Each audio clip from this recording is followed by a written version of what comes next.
Good afternoon, all of you. In today's lecture, we will continue our last question, element of business environment. We was learned in last lecture what is internal environment and first point plan and policy and then human resources. Now we start our point number 3, financial resources. So financial resources is very important part of every types of organization because we know finance or capital is the lifeblood of every business. Finance किंवा capital काय म्हणतो आपण तर लाईफब्लड आहे ऑर्गनायझेशनचं बिझनेसचं. कारण प्रत्येक activity बिझनेसची ही कशावरती depends आहे तर फिनान्शियल रिसोर्सेस वरती डिपेंड असेल. So firm need to adequate fund to meet its working capital and fixed capital. मग फिनान्शियल रिसोर्सेस हे का महत्वाचे असतात आपल्यासाठी कारण ऑर्गनायझेशन मध्ये वर्किंग कॅपिटल आणि फिक्स्ड कॅपिटलच्या काही रिक्वायरमेंट आहेत त्या फुलफिल करण्यासाठी financial resources is very important part for every organisation. There is a needs to have proper management of working capital and fixed capital. आणि यासाठी आपली प्रॉपर मॅनेजमेंट असणं खूप महत्वाचं आहे. So financial resources is the internal environmental factor because we can adjust financial resources. Okay, आपण काय करू शकतो तर जेव्हा आपल्याला फिनान्शियल रिसोर्सेस इन्क्रीज करायचे आहेत तेव्हा आपण जे वेगवेगळे ऑप्शन आहेत हे चॉईस करून सिलेक्ट करून फिनान्शियल रिसोर्सेस हे इन्क्रीज करू शकतो. So this is the controllable factor, right. Next point is corporate image. A firm should develop, maintain and enhance good corporate image in the mind of stakeholder. आता ऑर्गनायझेशनची image ही नक्कीच organisation कशासाठी concentrate करेल तर ऑर्गनायझेशनची image ही good कशी create करता येईल in the mind of stakeholder. मग स्टेक होल्डर म्हणजे कोण तर एम्प्लॉईज असतील, शेअर होल्डर्स असतील, बँकर्स असतील. ओके, या प्रत्येकाच्या माइंड मध्ये एक गुड कॉर्पोरेट इमेज बिल्डअप करण्याचा प्रयत्न ऑर्गनायझेशन ही करत असते. Poor corporate image is the weakness of the firm. आणि लक्षात ठेवा जर तुमची कॉर्पोरेट इमेज वीक असेल, पुअर असेल तर तो ऑर्गनायझेशनचा वीकनेस पॉइंट हा बनू शकतो. That is why every types of organisation focus on build up good relationship with the stakeholder or create a good corporate image in the mind of stakeholder. Okay, then point number 5, plant and machinery. Plant and machinery is the internal part of the business firm. If the machine are absolute or outdated, they should be replaced by a new one or that adversely affect the business firm. आता आपल्याकडे एखादी outdated machinery आहे, we can purchase new और latest machinery. Okay, म्हणजे असं नाहीये की तुम्हाला कोणीही कंपल्शन नाही केलेलं की तुम्ही आउटडेटेड मशिनरीज काय करा तर प्रेफर करा. म्हणजे हा जो पॉइंट आहे किंवा हा जो फॅक्टर आहे हा कसा आहे तर कंट्रोलेबल आहे. दॅट मीन्स इंटरनल इन्व्हायरमेंट म्हणतो आपण ज्याला, जो कंट्रोल आपण करू शकतो, right. Next point, labor and management relationship. This is also very important thing for organization. कारण आपल्याला काय करावं लागतं हायरार्की प्रमाणे top level, middle level, lower level आपल्याला ऑर्गनायझेशन मध्ये बघायला मिळतात. आणि यामध्ये मॅनेजमेंट काय करतात तर सगळ्या गोष्टी डिसाइड करतात. For example top level management decide plan, policy, procedure, rules, regulation and middle level and lower level management implement them. हे आपल्याला माहिती येतात. So there should be smooth labor and management relationship. मग यासाठी ऍक्च्युअल वर्क कोण करत असतं तर middle level and lower level असं आपण म्हणू. ओके, तर ह्या मिडल लेवल आणि लोअर लेवल मॅनेजमेंट सोबत एक गुड रिलेशनशिप बिल्डअप करणं हे सुद्धा ऑर्गनायझेशन साठी महत्वाचं असतं. The management should understand the problem of their worker and gain confidence in them. आणि यासाठी मॅनेजमेंटला काय करावं लागतं तर एम्प्लॉईचे जे काही प्रॉब्लेम आहेत हे अंडरस्टँड करून त्या एम्प्लॉईज मध्ये गुड कॉन्फिडन्स लेवल बिल्डअप करणं महत्वाचं आहे. as well as here organization provide monetary and non-monetary facility to the employees. Monetary facility like a compulsory facility and non-monetary facility like a part of motivation. Okay, so non monetary facility सुद्धा जर तुम्ही provide केल्या तर त्याचा result आपल्याला काय बघायला मिळेल आपण नक्कीच इथे गुड रिलेशनशिप लेबर सोबत, एम्प्लॉई सोबत बिल्डअप करू शकतो. सो हे जे फॅक्टर आहेत हे कसे आहेत तर कंट्रोलेबल फॅक्टर आहेत असं सांगितलं जातं. देन प्रमोटर्स व्हिजन कसं असलं पाहिजे? प्रमोटर्सने फाइंड आउट अपॉर्च्युनिटीज ह्या फाइंड आउट केल्या पाहिजेत always. Okay, and then or reduce or control threats. जे काही थ्रेट्स आहेत ते कसे रिड्यूस करता येतील किंवा ते कसे कंट्रोल करता येतील हे प्रमोटर्सचं व्हिजन असणं महत्वाचं आहे. ओके, म्हणजे आपली नेहमीच अपग्रेडेशन, आपण नेहमीच इम्प्रुव्हमेंट करू यावरती कॉन्सन्ट्रेशन प्रमोटर्सचं असणं महत्वाचं आहे. So these are the internal factors. So now we learn in detail external environment. External environment म्हणजे काय आणि त्याचे जे पार्ट आहेत लाईक मॅक्रो अँड मायक्रो हे आपल्याला इथे लर्न करायचे आहे. काय आहे बघा external environment. To run the business successfully, it is necessary to understand the environment in which the business operates. Business environment is the set of external factors that affect the business decision. आणि या external factor मुळेच काय होतात तर business decision हे affect होत असतात. So external factor are uncontrollable. The environment which lie outside the organization is known as the external वरूनच लक्षात येईल हे outside the organization असतात. So external factor are unpredictable and uncontrollable. It's very important thing. लक्षात ठेवा external factor हे कसे आहेत? Unpredictable आहेत आणि uncontrollable आहेत. They are beyond the control of the company. आपण त्याच्यावरती इझिली कंट्रोल करू शकत नाही. म्हणून काय सांगितलं जातं इथे specially? They are beyond the control of the company. External environment is further classified into two categories, micro environment and macro environment. So micro म्हणजे काय बघा? Micro environment is also known as the operating environment. Micro environment is also known as the operating environment. It consists of the company's immediate environment that affect its performance. It includes customer, supplier, intermediary, competitors, etc. म्हणजे जे micro एन्व्हायरमेंटचे जे factor आहेत त्यांच्यामध्ये होणारे changes आणि या फॅक्टरमुळे ऑर्गनायझेशनच्या performance वरती इमिजिएटली काय होणार आहे तर इम्पॅक्ट झालेला आपल्याला बघायला मिळतो. फॉर एक्झाम्पल कस्टमरना आपण काय म्हणतो? Customer is the king of market because success and failure or profit of the organization is depends on customer. They are the center of the business. म्हणून कस्टमर हा कोण असतो तर तुमच्या बिझनेसचा सेंटर असतो. They are one of the most important factor in the external environment. म्हणून external environment मधला सगळ्यात महत्त्वाचा फॅक्टर किंवा one of the most of the important factor कोण असेल तर कस्टमर असेल. So customer satisfaction has become more challenging due to globalization. आणि ह्या ग्लोबलायझेशन मध्ये कस्टमर सॅटिस्फॅक्शन कसं आहे तर खूप डिफिकल्ट टास्क मानला जातो किंवा चॅलेंजिंग टास्क आहे असं म्हटलं जातं. Second, competitors. Today's competition has tremendously increase. सध्याची कॉम्पिटिशन मॉडर्न डेज मध्ये कॉम्पिटिशन ही कशी झालेली आहे तर ट्रिमेंडसली इन्क्रीज झालेली आहे. The company has to identify its competitors activity. So ऑर्गनायझेशनला काय करावं लागतं तर आपले कॉम्पिटिटर्स कोण आहेत, त्यांच्या स्ट्रॅटेजी काय आहेत, त्यांचं प्रोडक्ट काय आहे, त्यांनी कशा प्राइस डिटरमाइन केलेल्या आहेत. ओके, ह्या ज्या ऍक्टिव्हिटी आहेत, ह्या ज्या थिंक आहेत ह्या कन्सिडर करणं सुद्धा तितकंच महत्वाचं असतं. So information must be collected about competitors in respect of their price, product and promotion, distribution strategy, etc.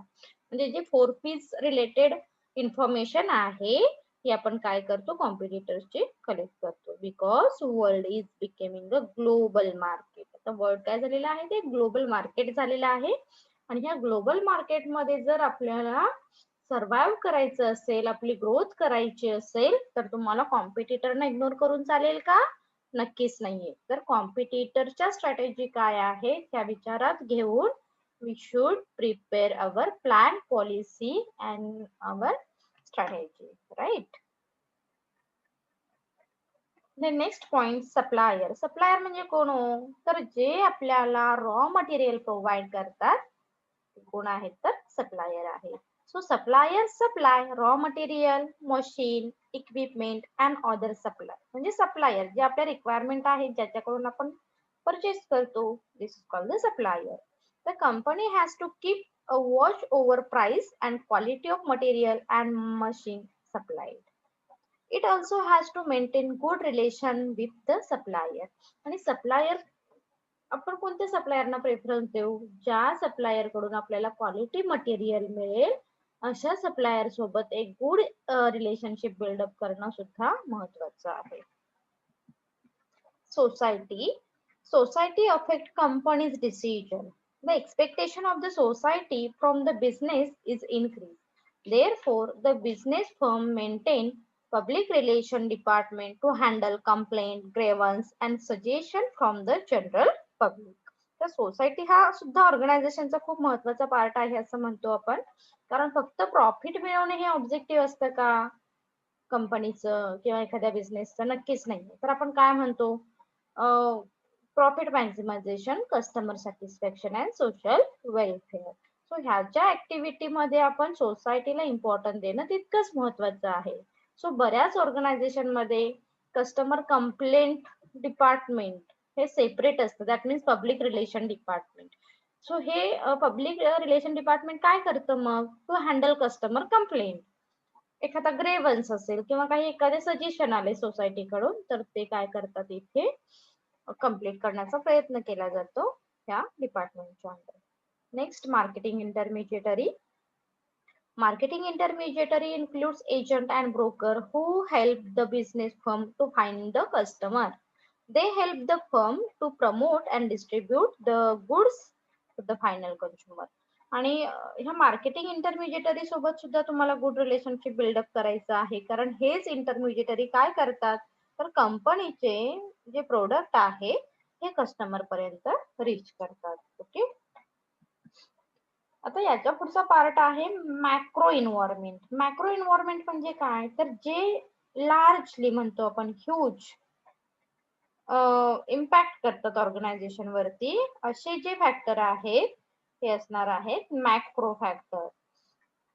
So काय आहेत बघा macro.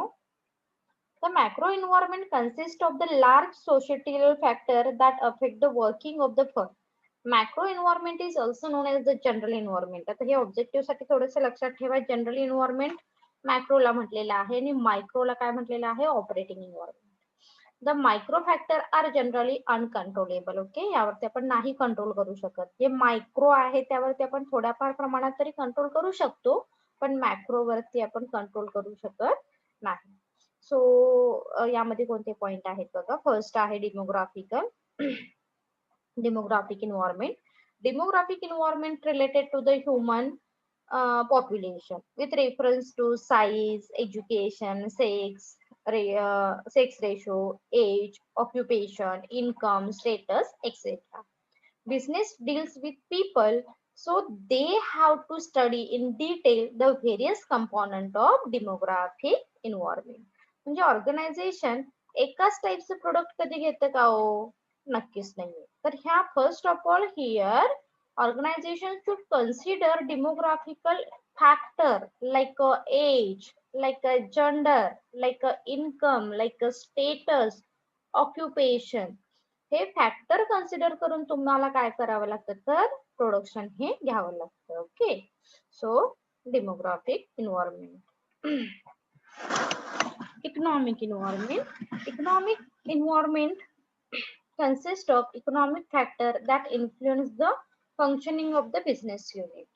These factors includes economic system, economic policy, trade cycle, economic resources, gross national income, corporate profit, inflation rate, employment, balance of payment, interest rate, consumer income, etc. Economic environment is a dynamic and complex in nature. हे जर तुम्ही सगळे point बघितला तर economics very wider concept. तर ह्या प्रत्येक फॅक्टरचा organisation वरती इम्पॅक्ट होत असतो आणि आपण कंट्रोल करू शकतो का ह्या फॅक्टरना? नाही. हे जे फॅक्टर जसे चेंज होतील ह्या पॉइंट ऑफ व्ह्यूने ह्या पद्धतीने आपण आपला बिझनेस ऍडजस्ट करावा लागतो, right. That is why this is the uncontrollable factor or external factor. Point number 3, technological environment. Technology has brought about far, sorry guys, technology has brought about far-reaching changes in the method of production, quality of goods, productivity, and packaging. So there is the constant technological development taking place. The business firm must constantly monitor the changes in the technological environment, which may have a considerable impact on the working of the business. म्हणजे technological upgradation माहिती आहे आपल्याला, तर जेवढी technology म्हणजे suppose मी आज एखादी machinery किंवा व्हॉट एव्हर एखादी टेक्नॉलॉजी परचेस केलेली आहे, तर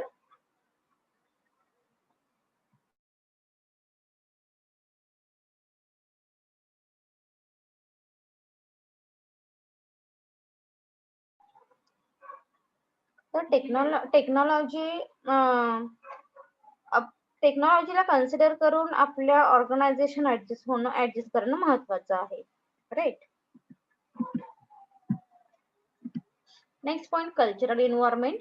Cultural involve knowledge, value, belief, moral, law, custom, tradition, etc. आता कल्चरलचे जे पॉइंट आहेत हे कन्सिडर करून तुम्हाला प्रोडक्शन घेणं हे महत्वाचं असतं.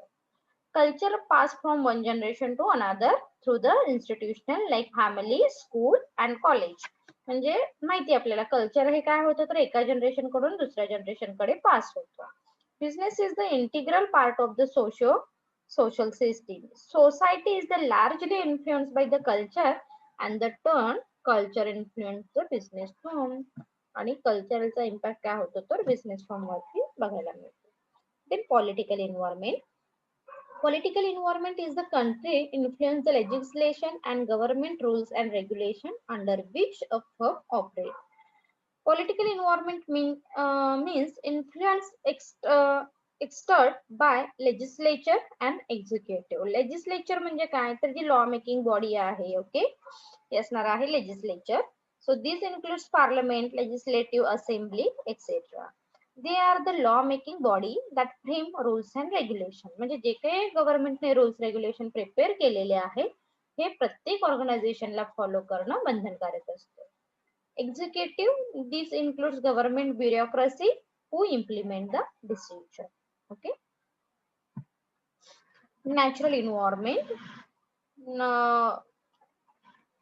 Resources availability like land, water and mineral is the fundamental factor in the development of the business. म्हणजे नॅचरल फॅक्टर काय करतात तुमच्या बिझनेस वरती डायरेक्ट इम्पॅक्ट करतात.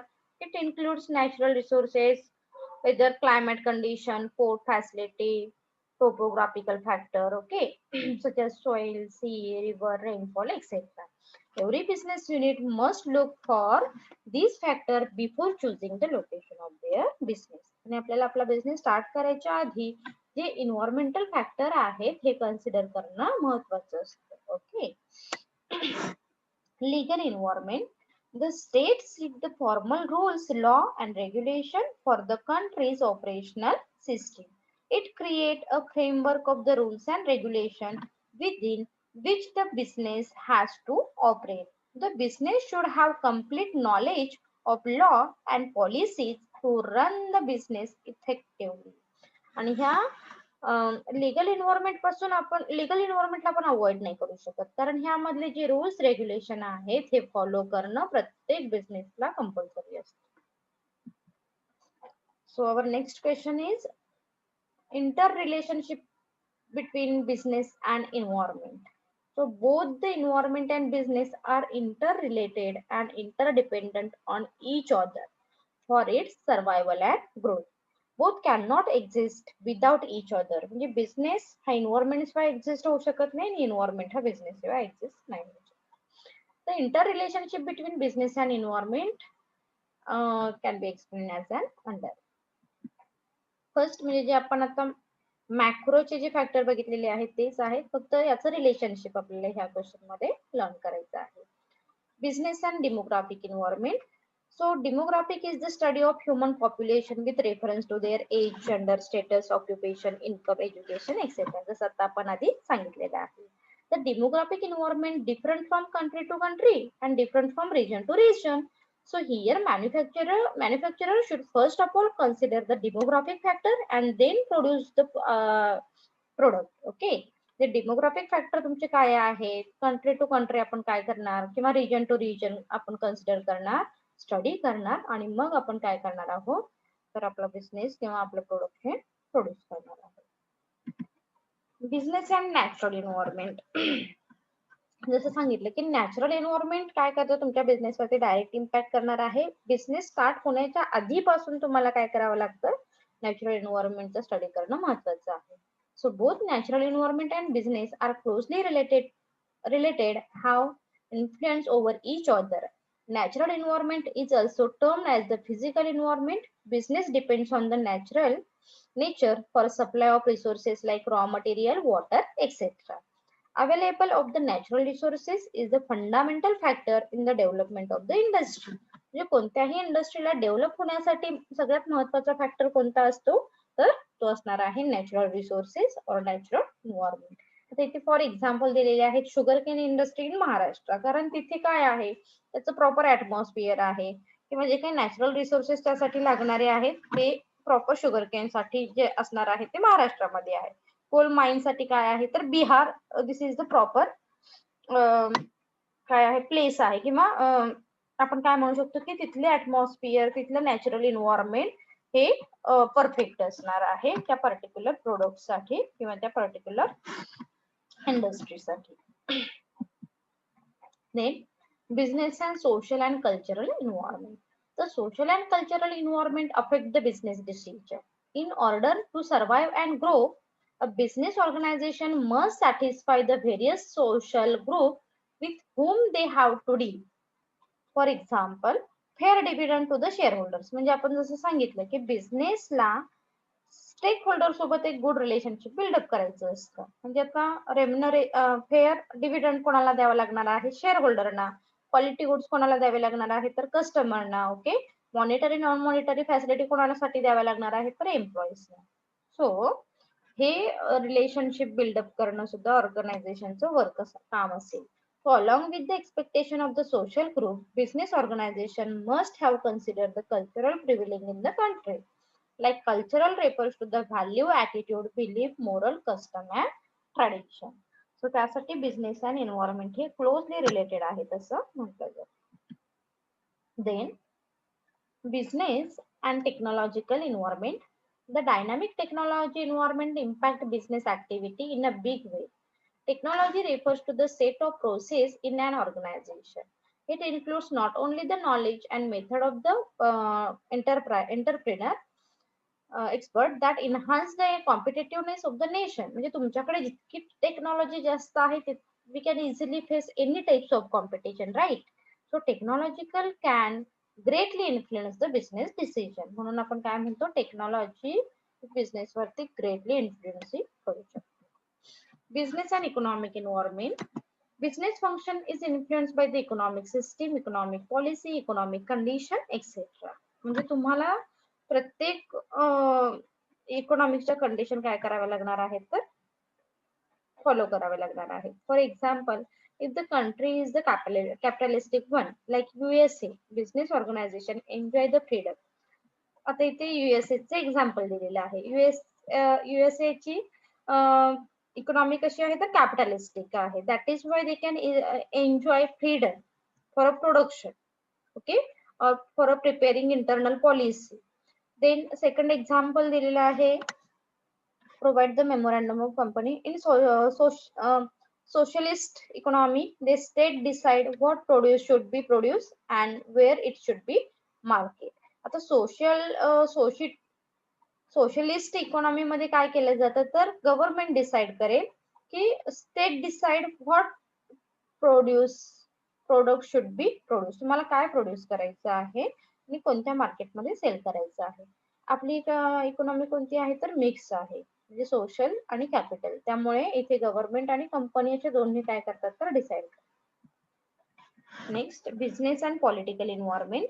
Political environment factor affect the functioning of the business. It has to modify policy according to the decision taken by the government.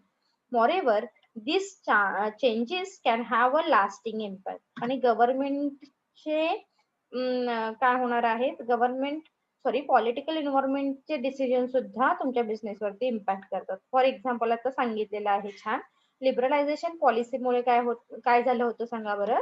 तर liberalisation पॉलिसीमुळे जे small scale industry आहे त्यांना closure option हा choice करावा लागला होता. काही त्याचे बरेच आपल्याला पॉझिटिव्ह इम्पॅक्ट सुद्धा झालेले बघायला मिळतात. पण जे गव्हर्नमेंटचे डिसिजन आहेत, पॉलिटिकल एन्व्हायरमेंटचे इम्पॅक्ट आहेत, हा आपल्याला बघायला मिळेल. Then business and regulatory environment. Various law enacted by the government like the Indian Companies Act 1956. आता इथे सगळे ऍक्ट दिलेले आहेत. हे जे ऍक्ट आहेत हे प्रत्येक ऑर्गनायझेशनला फॉलो करणं बंधनकारक असतं. ओके, मग इंडियन कंपनीज आहे, इंडियन कॉन्ट्रॅक्ट ऍक्ट आहे, किंवा the payment of minimum wedges act आहे. हे ऍक्ट तुम्हाला काय करावे लागतात, तर फॉलो करावे लागतात. होप सो तुम्हाला आजचे दोन्ही क्वेश्चन क्लिअर झाले असतील. काही डाऊट असेल तर तुम्ही मला कमेंट सेक्शन मध्ये विचारू शकता. थँक्यू.